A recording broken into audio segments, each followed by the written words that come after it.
மகாநதி சீரியல்ல நடிக்கக்கூடிய நடிகர்களுக்கு வாரி வழங்கப்படக்கூடிய சம்பளம் எவ்வளவுன்னு தெரியுமா?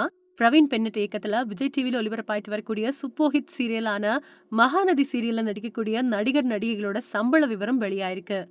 விஜய் டிவில தொடர்ந்து வித்தியாசமான கதையம்சம் கொண்ட சீரியல்கள் ஒளிபரப்பாயிட்டு வரதால அதுக்கு ரசிகர்கள் மத்தியிலயும் நல்ல வரவேற்பு கிடைச்சிட்டு வருது.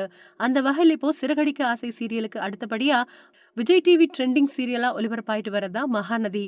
மகாநதி சீரியல்ல பிரவீன் பென்னட் இயக்கிட்டு வராரு. இவர் இதுக்கு முன்னாடியே பாரதி கண்ணம்மா, ராஜா ராணி மாதிரியான சூப்பர் ஹிட் சீரியல இயக்குனவரு.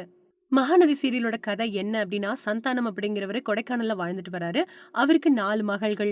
தன்னோட பொண்ணுங்கள எப்படியாவது கரை சேர்க்கணும் அப்படிங்கிறதுக்காக வெளிநாட்டுக்கு போய் சம்பாதிக்கிறாரு. அவரு வெளிநாட்டுல கஷ்டப்பட்டு உழைச்சு சம்பாதிச்ச காசையெல்லாம் அவரோட நண்பன் பசுபதிக்கு அனுப்புறாரு. பசுபதியோ அந்த பணத்த சந்தானத்தோட குடும்பத்தினர்கிட்ட குடுக்காம ஏமாத்துறாரு. இப்படி போயிட்டு இருக்கக்கூடிய இந்த சீரியல் இளசுகள் மத்தியில அதிகமா பிரபலம் அடைஞ்சிருக்கு.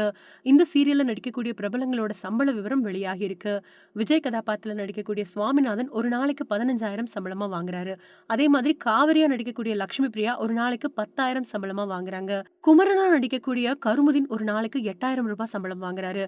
கங்கா கதாபாத்திரத்துல நடிச்சிட்டு வரக்கூடிய தாரணி ஹெப்சிபா ஒரு நாளைக்கு 6,000 சம்பளம் வாங்குறாங்க. யமுனாவா நடிக்கக்கூடிய ஆதிரைக்கு 5,000 சம்பளம் வழங்கப்படுது.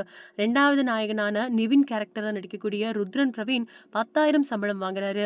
வில்லியான ராகினி கேரக்டர்ல நடிக்கக்கூடிய நடிகை சகஸ்திகாவுக்கு 7,000 சம்பளம் வழங்கப்படுது.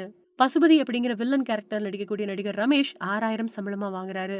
தாத்தா கதாபாத்திரத்துல நடிக்கக்கூடிய நடிகர் சோமுவுக்கு ஒரு நாளைக்கு 8,000 வழங்கப்படுது. கல்யாணி பாட்டியா நடிக்கிறவங்களுக்கு 4,000 வழங்கப்படுது. அஜய் கேரக்டர்ல நடிச்சிட்டு வரக்கூடிய பாஸ்கர் நடராஜன் 5,000 சம்பளம் வாங்குறாரு.